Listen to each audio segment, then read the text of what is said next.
రాష్ట్రంలో భూ సమస్యలకు శాశ్వత పరిష్కారం చూపించే దిశగా ప్రభుత్వం అడుగులు వేస్తోంది. సమీకృత భూభారతి పోర్టల్ను నేడు 5 మండలాల్లో ప్రయోగాత్మకంగా మొదలుపెట్టనున్నట్లు మంత్రి పొంగులేటి శ్రీనివాసరెడ్డి వెల్లడించారు. రైతులు ఇంటి నుంచే భూసేవలు పొందేలా ఈ వ్యవస్థను రూపొందించినట్లు ప్రభుత్వం చెబుతోంది.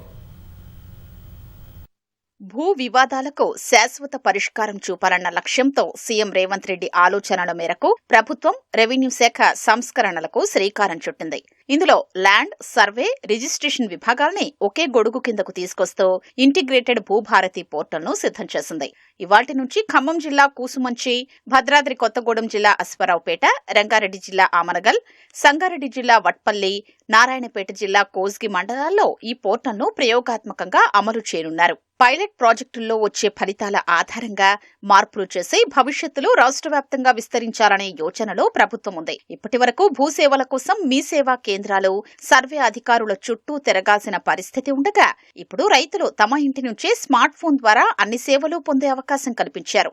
రైతు లాగిన్ అయిన వెంటనే తన భూమికి సంబంధించిన పూర్తి వివరాలు ఎదురుగా కనిపిస్తాయి. సర్వే కోసం దరఖాస్తు చేసిన తర్వాత అవసరమైన ఫీజు వివరాలు కనిపిస్తాయి. ఫీజు చెల్లించిన వెంటనే ఆ వివరాలు లైసెన్సుడు సర్వేయర్కు చేరతాయి.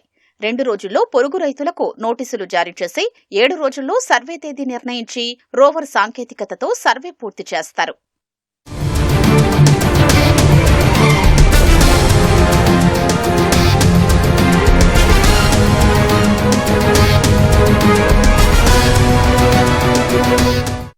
ఆ తరువాత ఈ వివరాలు మండల సర్వేయర్ పరిశీలనకు వెళ్లి తహసీల్దార్ ఆమోదం పొందిన తర్వాత దరఖాస్తుదారునికి ఎల్పీఎం, భూదార్ నంబర్లు కేటాయిస్తారు. సర్వే పూర్తయిన వెంటనే మ్యాప్ను జనరేట్ చేసి భూభారతి పోర్టల్లో అప్లోడ్ చేస్తారు.